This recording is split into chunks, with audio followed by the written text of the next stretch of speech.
1 giờ rồi. Trên này nó có cái shop movie nè. Thôi, coi rồi. Coi rồi. Tôi này quay vòng cái đi. Này hay ghê. Ô, quên chụp cái máy này.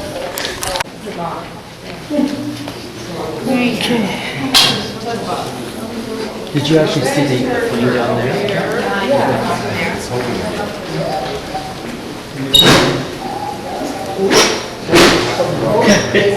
But I'm not strong enough. Well, you just go up this way. Okay.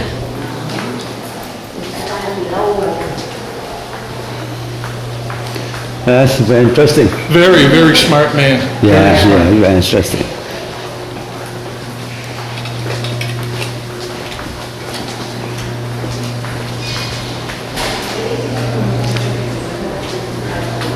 Amazing, huh? Amazing. Đi dành rồi đó. Người ta chờ ở ngoài đó. Những ngày đẹp lắm rồi, chúng ta phải chụp hình đẹp quá chừng. Đi có cái này. Oh. But this area down here, 15, 20 years ago, you could buy all these properties up for a song. Now? Yeah, not so much. But it's getting here. Well, the cruise ship industry was one of the biggest reasons because people didn't realize, first of all, when you think of Canada and Cape Breton and the northern part, it's cold and wintry. When you back, people actually come here late in the September and October, and it's still 65 and 70 degrees. Then they're saying, well, what's it like in the summertime? So the next thing you know, somebody you drove 3 years ago is coming off the plane because you gave them your address and they're going up to their new house that they bought.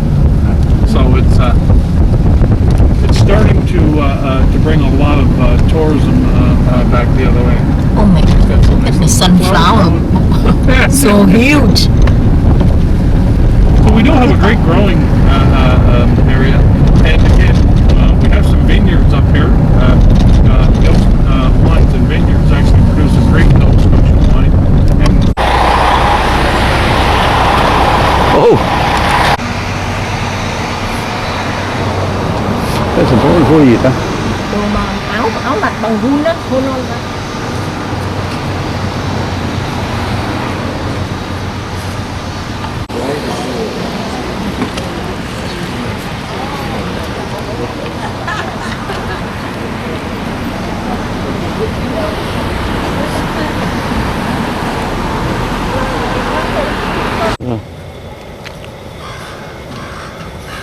Ô, museum này. Nãy trong cái museum nó có internet.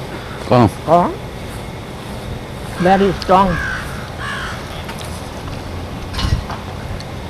Nhưng mà nó bán thì Chỗ nào bắp Đức nó có đăng gì cái ấy nó có internet nữa. Về lên the park đó. Trong cái chợ đó. Sao mẹ không có vô được? Once again, Jeff, so there's not a lot of corporate business out there.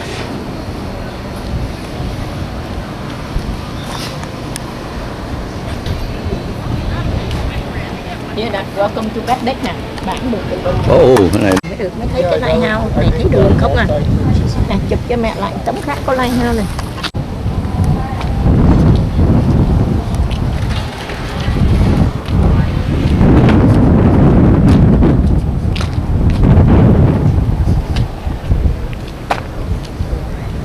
get your cruise ship dollars from entertainment.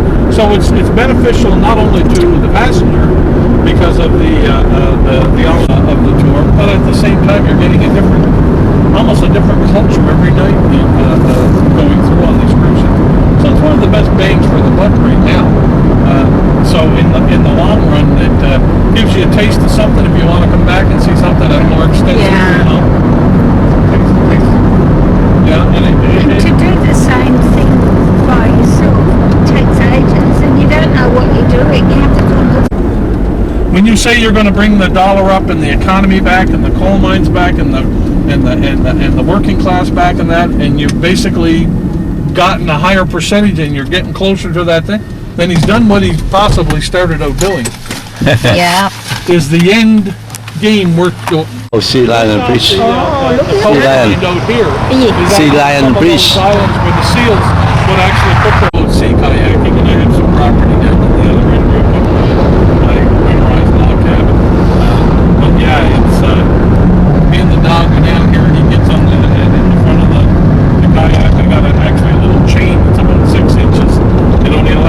get to the side because he'll jump right over all the time.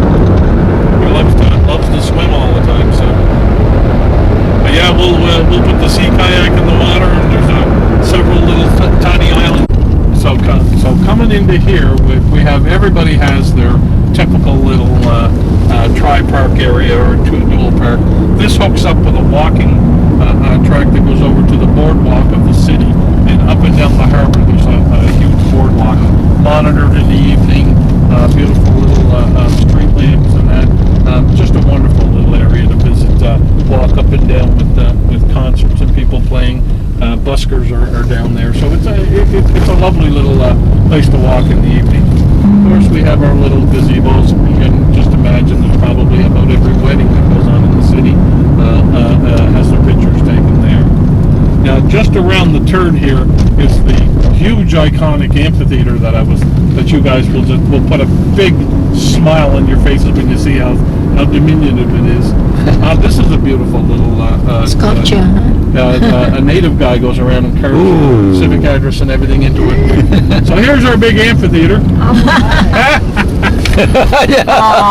But at the same time, every Thursday night, there's free concerts here. The local bands come down, put concerts on. Everybody sits around. You can make a donation if you want. But again, just and as you can see, based loosely on the idea of Sydney's Harbour, very loosely. So at this time, we're going to run into the 3 o'clock school buses. All of the children are still transported by school bus back and forth. When I was a kid, we walked, uphill both ways in a snowstorm. School system here also free? Schooling here is free until you get to your post-secondary, you get to your university, or your college, or your trade schools. Once you get into that type of a progressive, then you actually have to pay for your schooling. Although education in Canada is pretty cheap compared to a lot of places in the world. Our university, we do have a full-service university here with about a 2,500 international student body, and probably about 2,000 of those are of diverse cultures from all over the world. So we'll come back down into the little town. Not pretty deep. Goes under the road. That's nice. Now this is your typical residential section. A little bit's been revamped, and some of the houses are being bought. But basically, the houses are over 100 years old. Some are in a little state of disrepair. Other ones have been torn down. Other ones have been renovated. And again, just your typical house like this one, just renovated. You probably got it for about $15,000 Canadian. Oh, wow. And it'll put about $40,000. So you end up with a rental unit if you want. Myself personally, I think somebody needs to be hired from another place that has the tourism down pat, so that they can actually bring the ideas like yourself. There are some areas that have a few smaller awnings, but unfortunately what they do is they put these big chairs on here, and you're only going to get wet. So this is eventually all going to turn into the cobblestones. They'll have a lot of the awnings so that you won't get wet at the same time. Is it because of the weight of the snow on it? Well, I was thinking that. Well, see, the thing is during tourism season with the awnings, you can have the retractable awnings. Yeah. You just press a button, they just come out. Yes. That has the ability not to walk in one of the taller buildings. And again, our Holiday Inn. Now, coming up on the right-hand side is the pub. And again, just a wonderful venue to sit and enjoy from most evenings. A wonderful beverage or meal. So I hope you enjoyed what everybody wanted. I hope that's exactly what you wanted. Yeah, excellent. So we'll get you here, and again.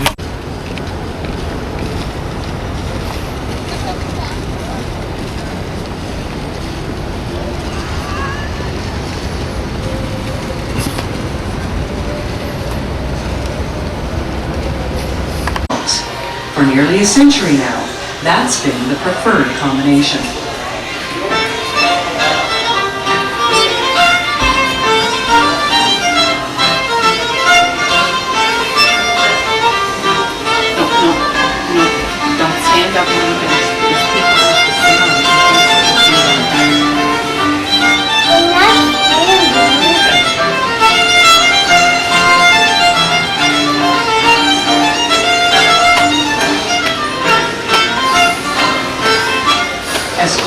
and steel brought prosperity to the region, Gaelic-speaking musicians took their talents to the industrial area of Cape Breton, places like Sydney, Glace Bay, and New Waterford. The man's taking video. Why don't you stay here with Through the recordings, and later via radio and television exposure, fiddling stars like Winston Scotty Fitzgerald were created, and that music received international attention.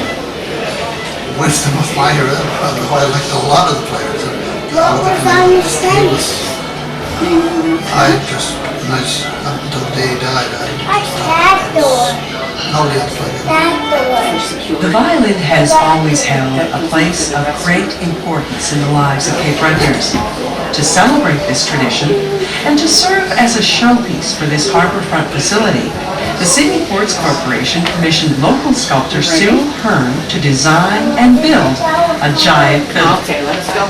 They wanted to make it basically out of aluminum and fiberglass. And being a steel sculptor, I suggested they make it out of steel. And so it was decided to make a steel sculpture based upon a Stradivarius-style violin, but scaled up to gigantic proportions. The big Cayley fiddle would stand 55 feet tall, weigh in at 8 tons, and yet appear to float 3 feet off the ground.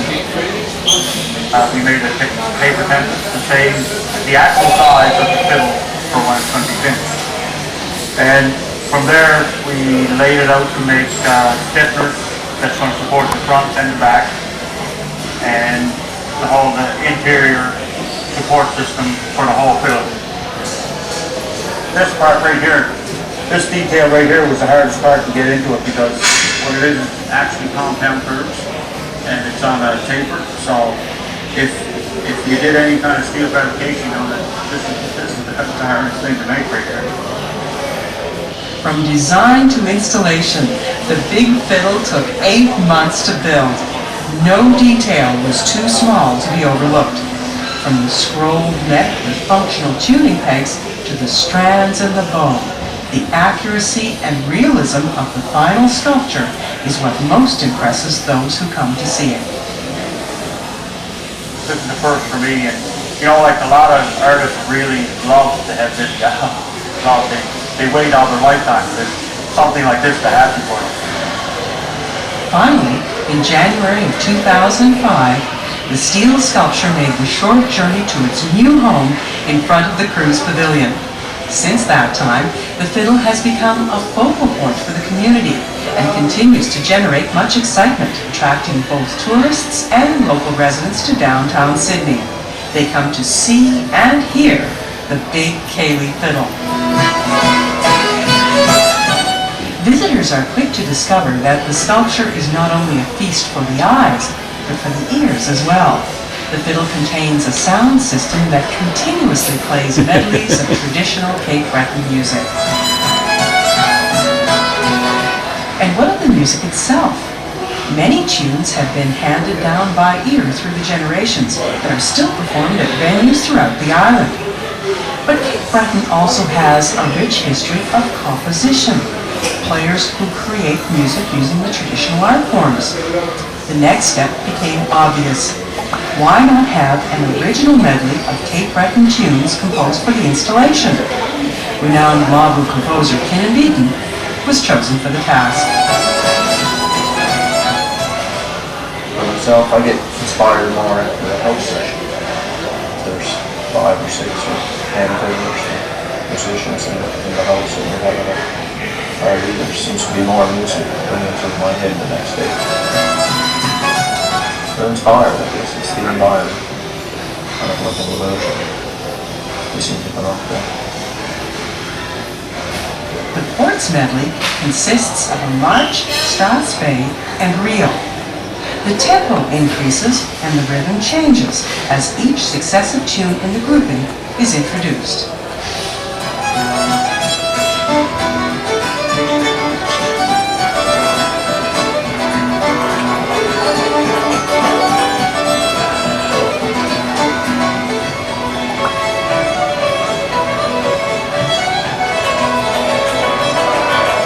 For nearly 200 200 years, the fiddling tradition has remained strong in all corners of our island community. Great players of both sexes and of all ages have risen to the fore.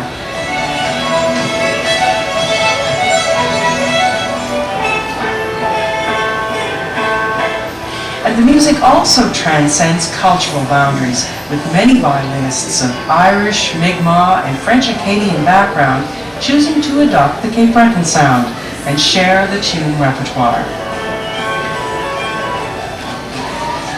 The fiddle has come to symbolize all that Cape Breton Island stands for: freedom, determination, scenic beauty, hospitality, and strong family ties. Wherever islanders gather, near to home or far away, the tones of the violin are a tonic and a comfort, and perhaps even a lifeline.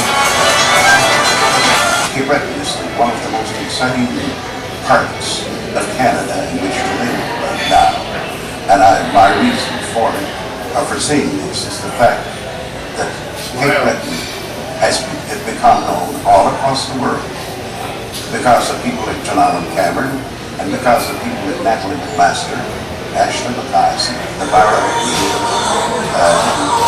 all of these, I hate to mention anybody because I believe this is a mistake, but these people have spread the music all over the world.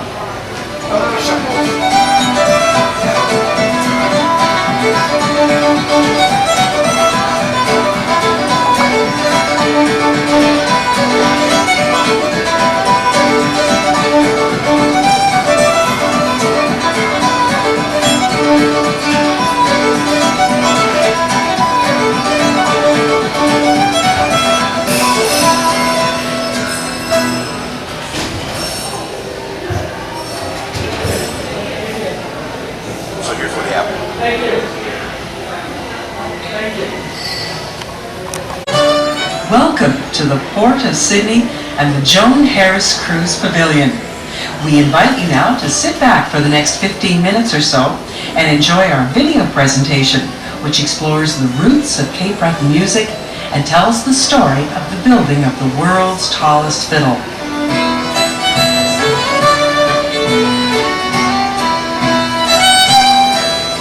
Cape Breton Island is known around the globe for its spectacular scenery, for its deep-rooted Celtic traditions, and perhaps most widely for its unique and powerful strain of Highland fiddling.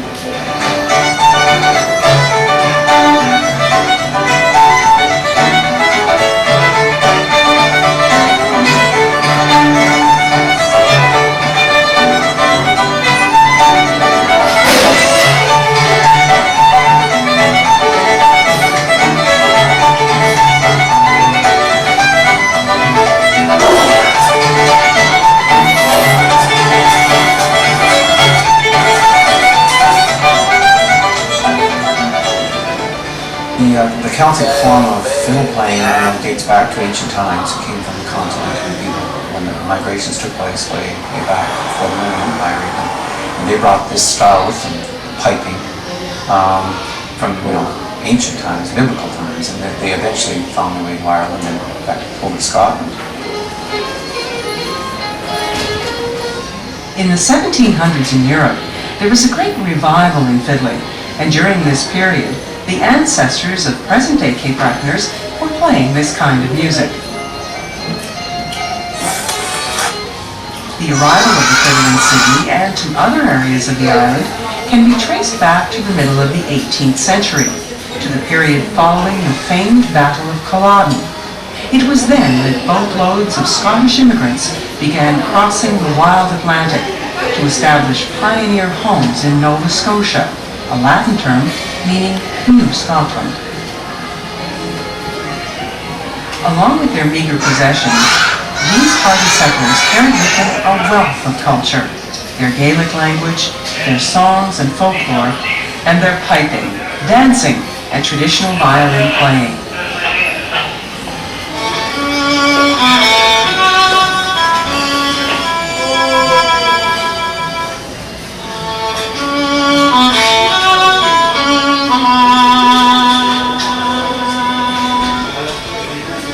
My grandfather, Lord McMullen, back from the old country, which would be Scotland, Vera, in fact. He was given land in a place called Beaver Cove, Cape Breton. He wrote back to the family after he settled in and built his home, and he said to them, I invite you to come to this new world by stating, dear brother, here is a land where from one maple tree I can make salt, rope, sugar, heat, light, and music by making myself a new fiddle.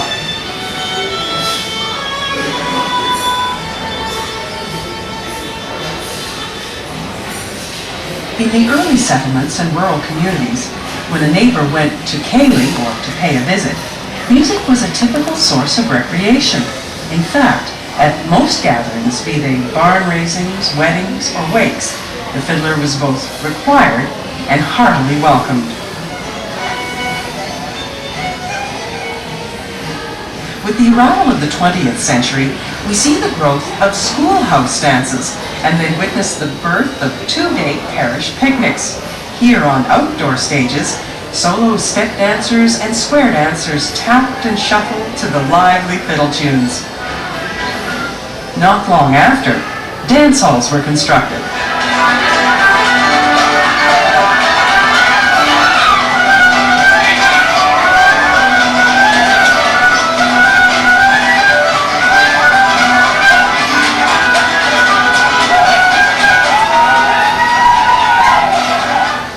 Well, the regular parish picnic would sometimes last for 2 days, and in some homes it lasted for a month. But in the early days, the dancing generally started about 11 o'clock in the morning. And it was nothing for people to drive the 50 or 60 miles with a horse and buggy. It didn't matter how you got a fiddle or what shape it was in. As long as you had a fiddle, you would play it. Well, it was the most important thing we had.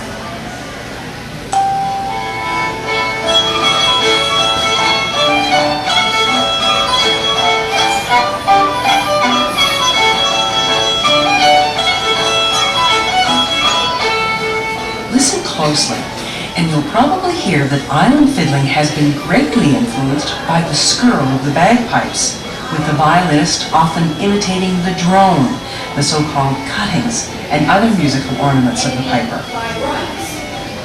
Those players, they love bagpipe tunes, and I think when they're learning bagpipe tunes, they're thinking of pipes, drone thing, kind of dragging the bull, getting that ring, getting that kind of.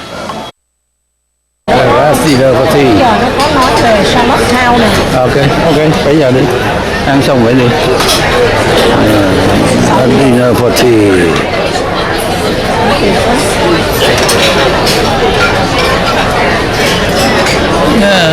Okay. Dinner for tea. And the menu. Yes.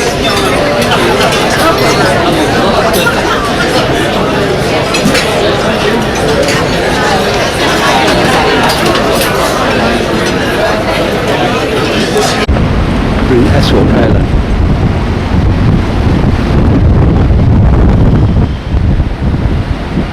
Today, September 19, 2018. Today, he leaving Prince Edward Island.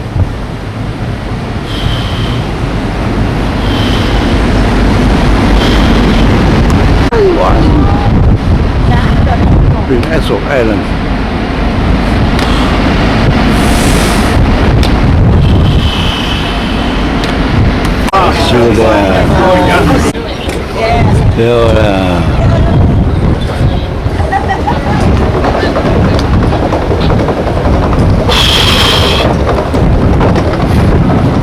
Cold.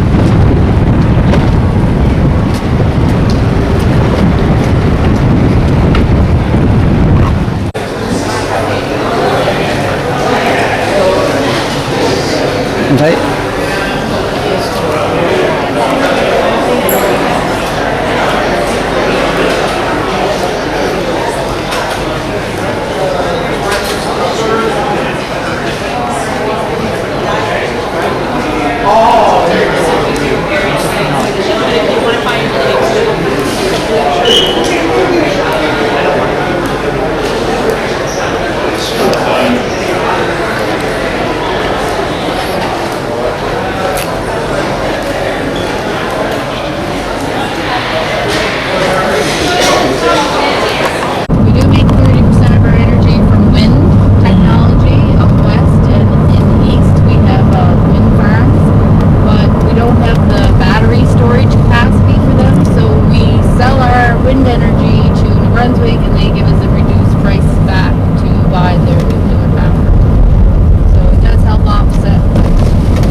veggie or?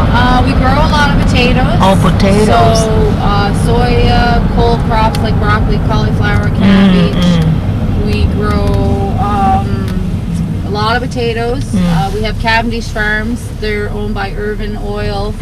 They have a plant here, a processing plant, and they do only Prince Edward Island potatoes for their French fries. I see. And last year they did 1 billion pounds of French fries. Wow.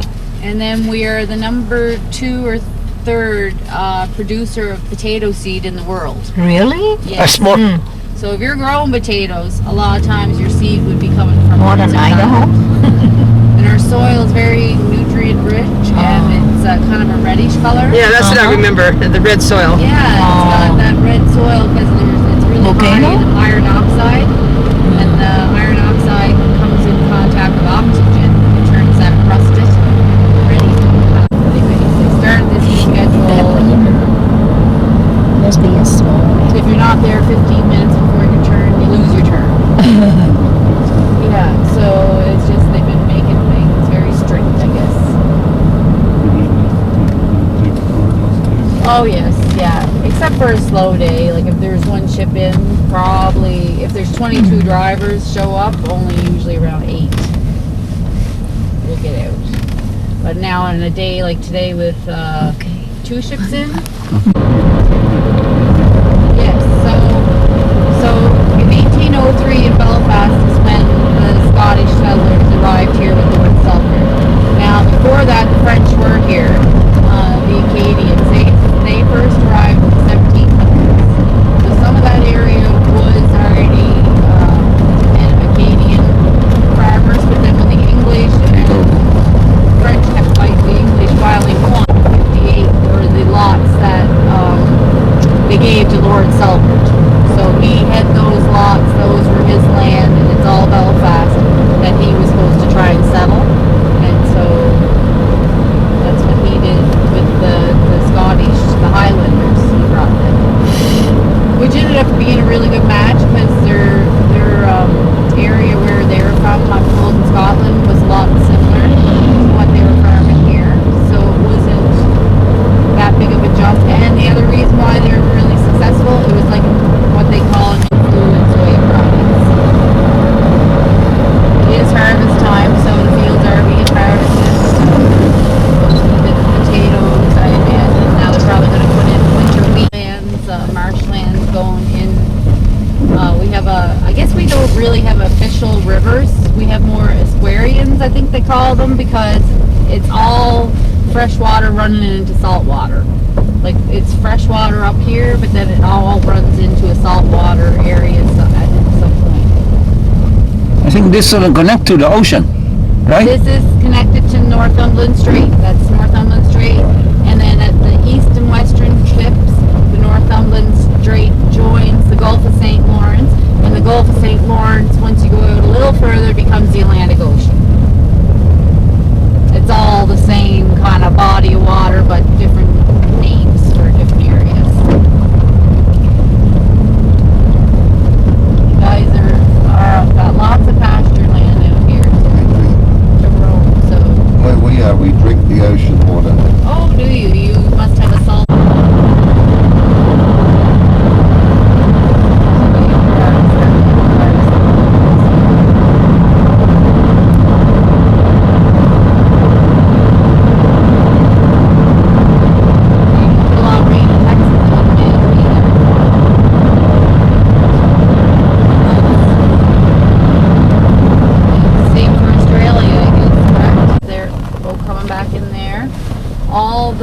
Marking the channel. This is actually a really natural deep channel, and these are mussels again here. In some bays, I mean, it's a booming industry here. Mussels, like I said, we produce 80% of North America's mussels, but almost every bay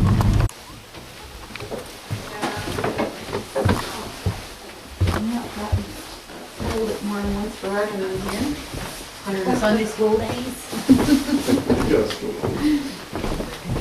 If you want to sign the guest book, he's can too. He passed away now for quite a few years, but it just kind of got that nickname, Jack's Road, and it's. Well, this looks like this would be a road out of the Anacortes. Many feet. because they want to keep the beauty and the aesthetics of it, you know, to be a country canopy road. So this hasn't been touched. This hasn't been touched. Now there's one area up here that someone owned land right beside it, and so this will be crown land on each side in this road.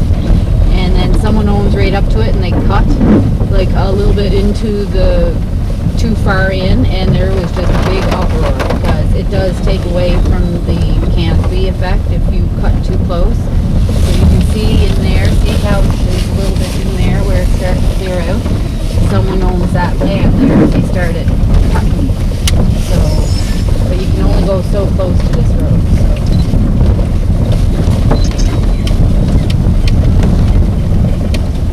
But we do have a lot of these. Little fishing boat there. And this is still have a few boats in that fish along here. And you said your son does lobster fishing too? Pardon? Your son does lobster fishing too? No, lobster season's over. I can show you how that they do the lobster, how the lobster go in the trap. So if you are interested, Okay. if you want to see, I can show you on these traps here. No, lobster season is done at the end of June here. So. Why is that? All of July and half of August. So it's illegal to fish them because you'll just damage them, especially if they're little ones. And they're protected during that time when they molt. And if you take any females up that have eggs on them, you have to put them back. You can't take them to last longer. A lot of them do. He enjoys it, so, and it's good money for them. So, but it's only 2 months of the year. And then there's no fishing all July and half of August. And then there's fishing allowed from half of August till the mid-October. But For what? For lobster. Again? But only in western PEI and only on around the 7th one. Mm-hmm. Only a small select. Okay, so and that's because, like when you go to buy a lobster, you know how sometimes, did you ever have a lobster where it looked empty?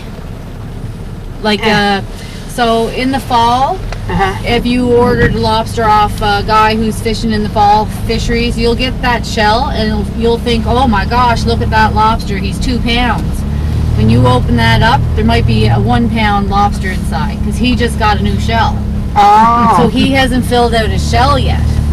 So you're paying more for the shell and not for the meat in the fall, where in the spring, they haven't molted yet. Yeah. So the lobster shells are full. They're like full to capacity. So when you crack open that lobster that you paid, you know, you think you're paying for a 1 pound. So that's the lobster. time. So yeah, okay. And I find they are sweeter tasting in the spring, whatever reason. Oh, we got a crane right there. They're everywhere. Well, one time we were at a restaurant and we got the lobster, and it was from South America. Yes. And it was tough. Yes, and they have no, I call them more like crayfish. They don't have claws either, do they? They have claws? No, I just remember they in the tree, and they'd be so embarrassed about it. It was like, everybody say, oh, you got another buoy in your buoy tree, and they'd be just mortified. And now, her and I contacted her Facebook over here. She moved away when she got married, but she was like, I remember when I went to school how I always hated that stupid buoy tree. Around the area, kind of explaining more of the area. The Hillsborough Harbor, where your ship is back behind you that way. This is all the Northumberland Strait, and to the left is where our ferry service runs. Can't see too much today because it's a cloudy day, but there is a washroom and a small gift shop in that building there. If you want, I can take you into the lighthouse and she can tell you a little bit about it. And then it's up to you folks individually if you just want to travel up to the top. The large reflector placed in behind and on the second level, you would see an example of that in all the different sizes of the 4th order Fresnel lens. Now the housing to put 3 more lanterns to the lights, but it actually did stay in effect for 109 years. This is how this light was lit from 1849 right up to 1958. So in 1958, that 4th order Fresnel lens, I'm not sure if you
you thought they were. It took my wife almost 5 minutes to adjust. Oh, really? Well, you know what? Yesterday I just kind of thought to myself, wouldn't it be nice, like, to just not have other people living with you all the time? But they just have so many friends over too all the time.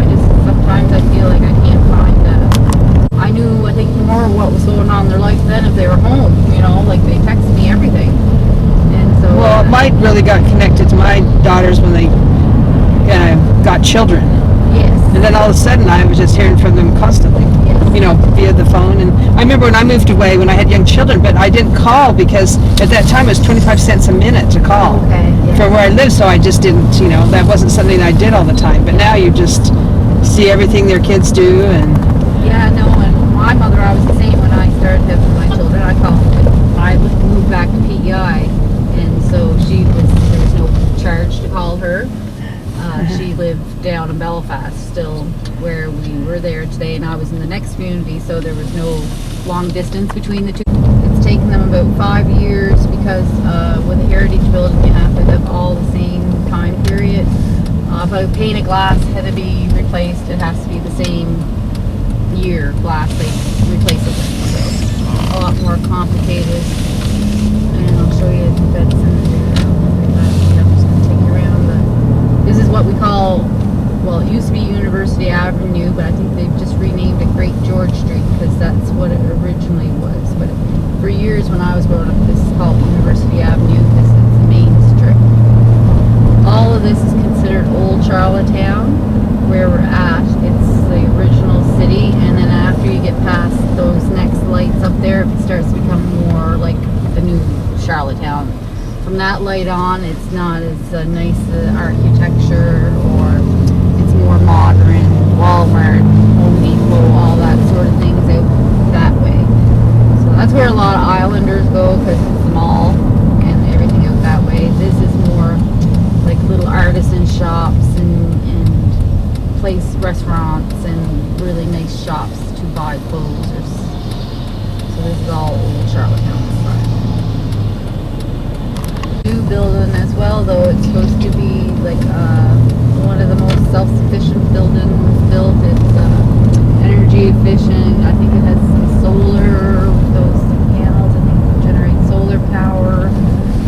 It was just built a couple of years ago. The fire department at one time, but now it's City Hall. So all this road here will go about the Victorian homes that were in the city. This would have been, there's some new builds around here too, down to the park area.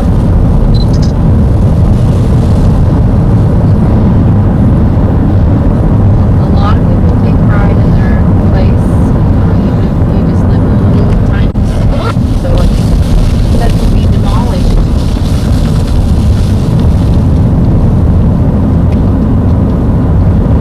there you comes. Yeah, so this is Brighton. So yeah, a lot of this would have been more popular before. Now this year I do have 4 units, so the kids all get a unit in their room, and I have one. But the main area doesn't. So, and then our basement's finished, so we have our entertainment center down there. So a lot of times it's cool in the basement anyway. So this boardwalk runs all along the waterfront to your ship, pretty much. This is all island sandstone. A few places you'll see we have our harder rock here, like granite. That's because that's how they traditionally grow, attached to rocks. But when you grow them in this cultured way, suspended in the water, they don't have any grit or dirt in them, and they're just so much nicer to eat. They're just clean, very clean. No sand. I love them. And that's where you came in the open there. This over there is Fort Amherst, and there's a lighthouse there. Actually, when the English finally beat the French, we deported a lot of them on rickety old ships down to Louisiana, some back to France. There's a whole bunch of different areas we deported them to. A lot of them escaped and went to Western Prince Edward. Prince Edward Island has never been attacked, has it? Well, the French and English fought over it, yes. So there would have been some battles. Look at the color of that car.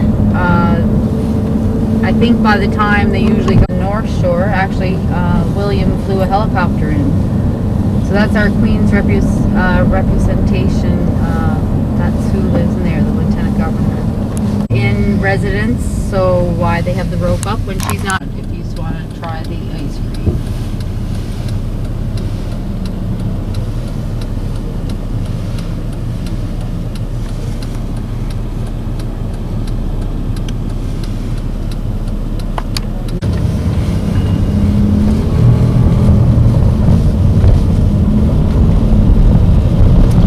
Pretty much it for the height of a building on Prince Edward Island. I think it's 10 stories is the limit. You're not allowed to build any higher.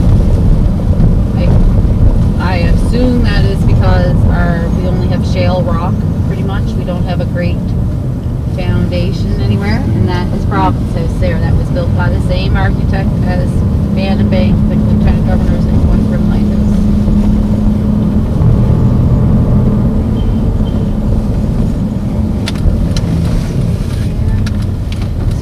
Go in and visit this church right here, St. Paul's.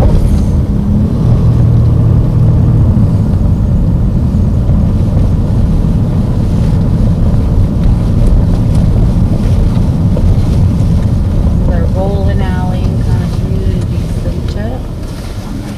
He said this is a two-way. I'm going to show you St. George Street there. It's the backside of Province House. Basilica, if you're interested in beautiful churches, those are open to visitors. This is after St. Patrick's of New York City. It's kind of like a smaller version of that. So this is, you can really tell this is old Charlottetown because all one ways here, because that's the streets were built for horse and cars. For the public to go in, that's Dunstan, it's beautiful. This is a heritage road. These are all heritage buildings. Fathers of Confederation.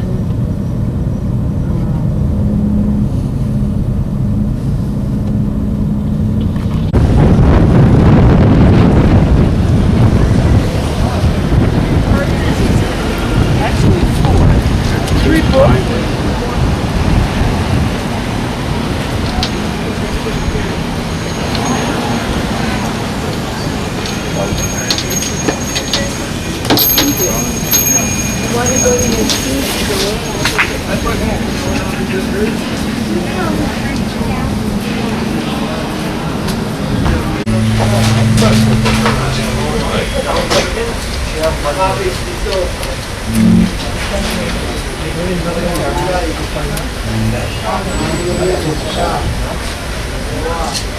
Nuts are all here.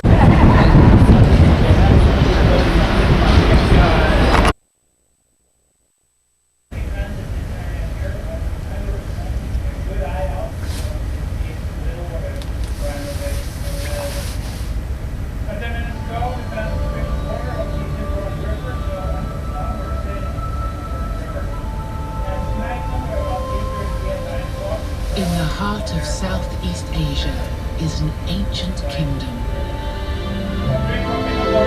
With over 3,000 kilometers of coastline. But beyond its golden shores, there are secret worlds.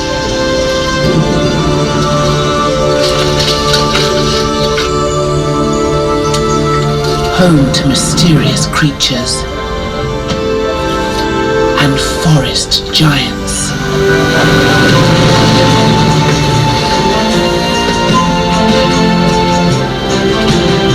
This is a fast-changing country where East and West collide.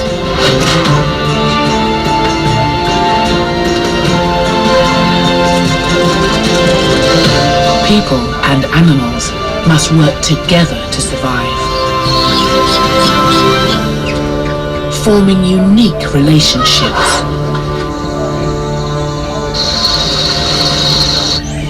A spiritual land, full of magic and wonder.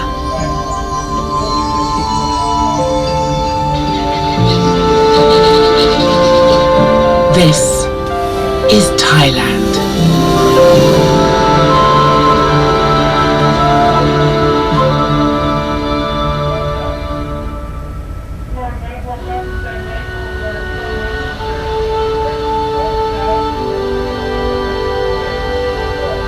southwest Thailand. A wild paradise of limestone casts, golden beaches, and dense forests. Along this rugged coast are some close-knit families. A troop of 30 long-tailed macaques has made this their home.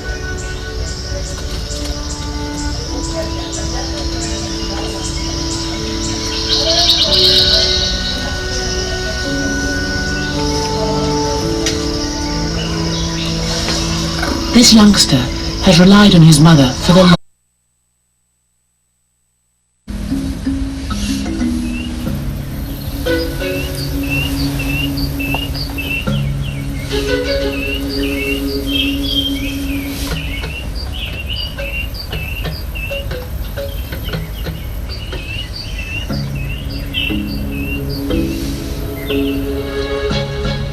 This is the land of dawn, the Serengeti. Upon the grassy plains of this African savanna, extraordinary creatures first saw the light of day.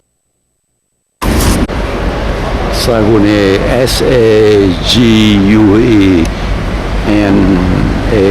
Saguenay, Canada.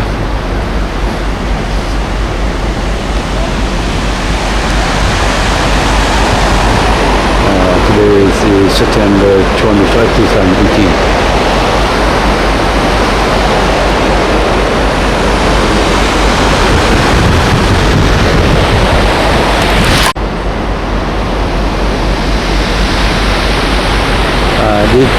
The river, Saguenay River.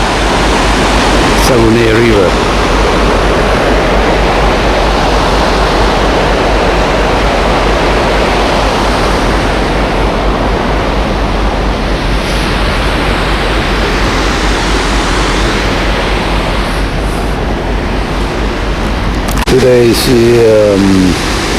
September 21st, 2018. At 7:13 a.m. So a ship arrived Saguenay right now near Quebec. The ship approached on the river, Saguenay River. This is Saguenay River, Saguenay River from Gulf of San Luis come to here and expanded Saguenay. So the ship go on the river, Saguenay River here, Saguenay River from ocean.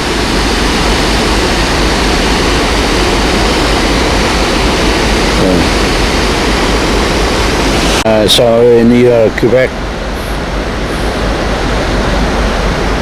the river of Saguenay River.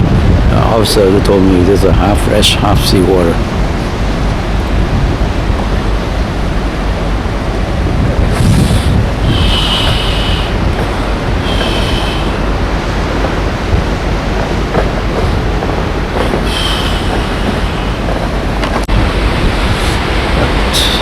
Saguenay River.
Sydney.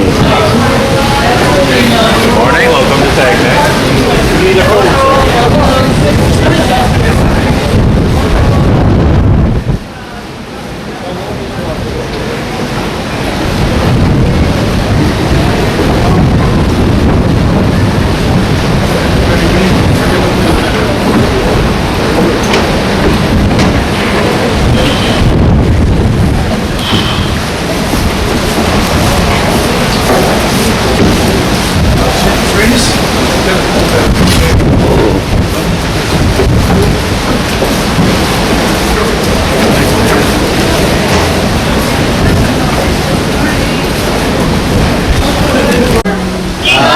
Maybe they're not as short.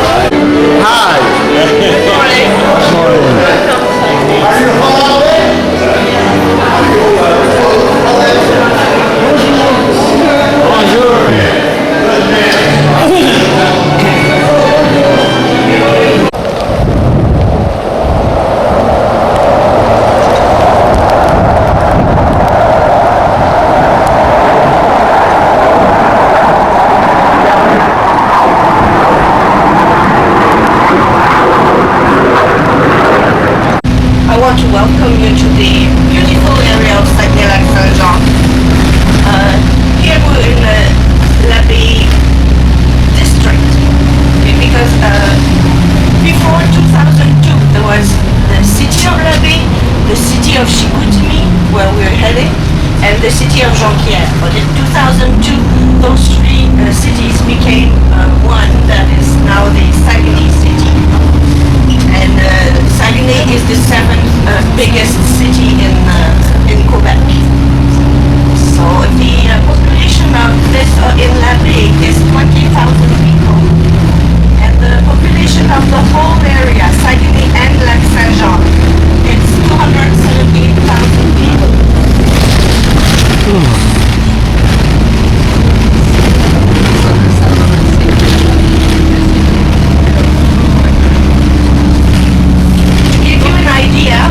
The whole area, Lac-Saint-Jean and Saguenay River and the St. Lawrence River.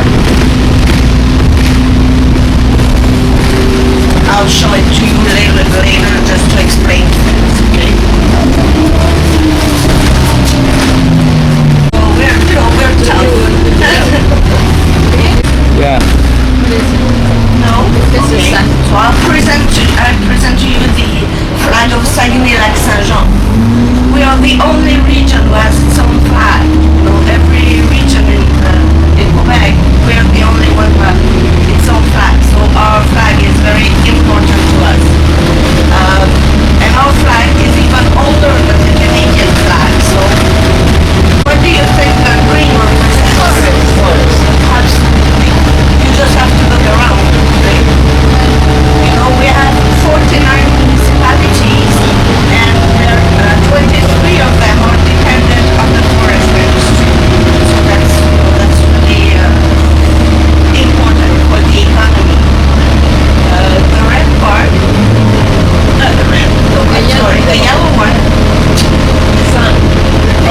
I know you think. Oh, that would be a nice idea. But it's about the agriculture. The agriculture, yeah. It is also very important in the area. The gray here in the middle, it represents the industries. Well, the aluminum industry is very, very important here. There are 4 smelters here in the area, so that's, I'll explain a little bit later why. The red part here represents the blood of the people, the energy of the people. And the cross is because the first Europeans who came here, they were Catholics. So that's why we have the cross. The church was very important for a long time in this area. Blueberry in the town. And those 400 producers, they produce 60 million pounds of blueberries every year. Oh. So that's very important.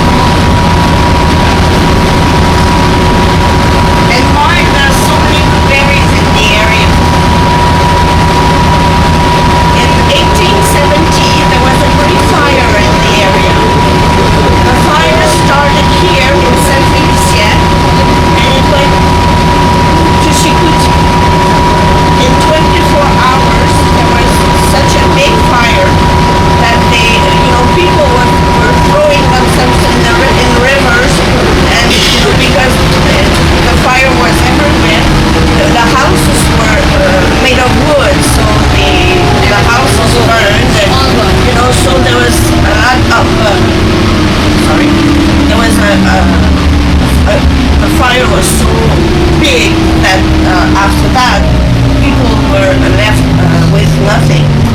So, and after fire, the first bush that grows is the blueberry bush. So after the fire, the blueberry bushes were growing up. So if people lost everything, they were picking blueberries.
Up, but I'm a big little nice little package. If I don't shovel the snow on my front lawn, it's double my height. So when I send a picture to my mother-in-law in Belgium, she can't see our front windows of the front house. It blocks by the snow. But we are very equipped. Of course, Canada, you have to be equipped for the weather, or else we'd stay indoors 6 months out of the year. Oh man. Downtown Chicoutimi is also known business-wise, their banks and all that. We do have restaurants here. If you decide later to take the circuit and stop for restaurants, we do have pizzerias, we have sushi, we have little nice sandwich places with the products from this area. At the Bay as well, you have two main restaurants, the Victoria Bistro, which was right by the pavilion. A nice little anecdote about that. The owner of the bistro was looking for a nice place to enjoy an espresso, couldn't find one, so he made Bistro Victoria, so he can be careful. The White Town of Canada. We don't have a lot of fun. Let's not take the other thing. We pay for it, might as well take it. I don't know how long that Well, I think that looks really fun.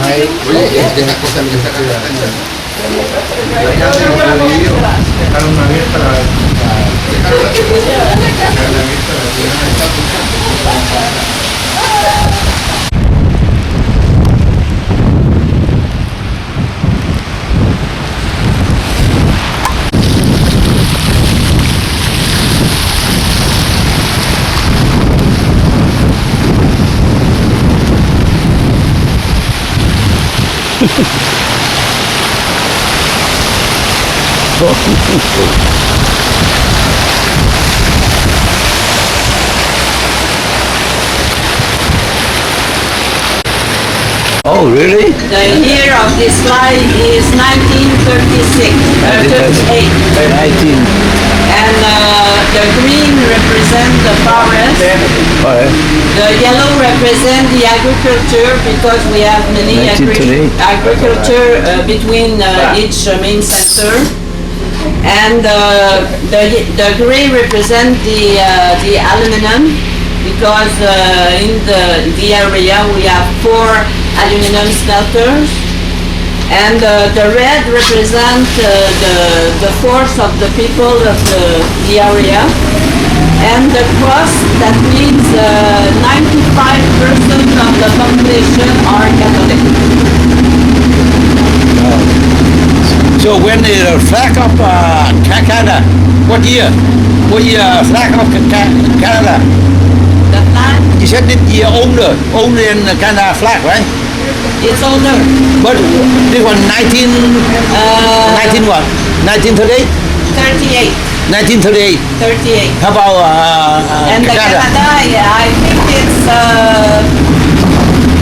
I think that Quebec flag is maybe 60. Oh, 1960. And Canada was I think it's 550. 550. 1950. Okay.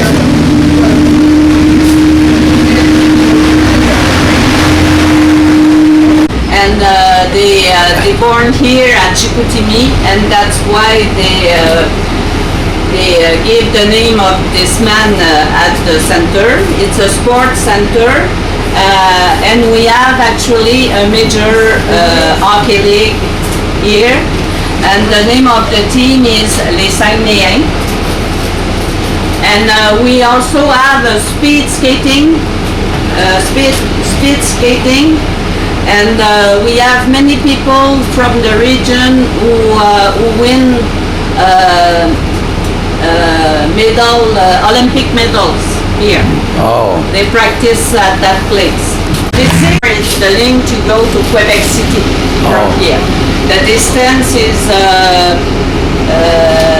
200 kilometers, that means 120 miles from here. About 3 hours? 2 hours. 2 hours, okay. 2 hours. That depends how speed you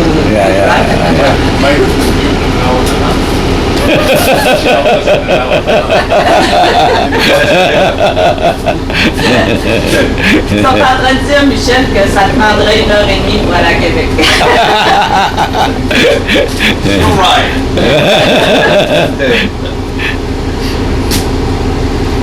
Here in the region, we have two kinds of blueberries. Oh. We have many blueberries. Mont-Valin National Park here. You can see here today because the clouds are.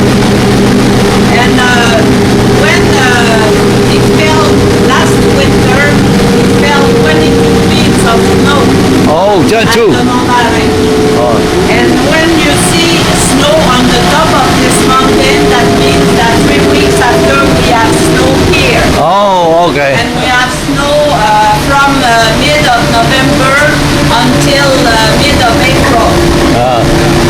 That's the mountain connect to Rocky Mountain? No? No. Okay, okay. At Mont-Valin, we have a ski center. The name of the ski center is the Vallée Noire. And at that place, you have 100% natural snow. And many Americans come here to ski during the ski season. You have also at the Mont-Valin, you can make cross-country ski. You can make also snowshoe. And this picture was taken at the end of December. And when we are in the end of March, you just see the top of the trees. Okay, we have a place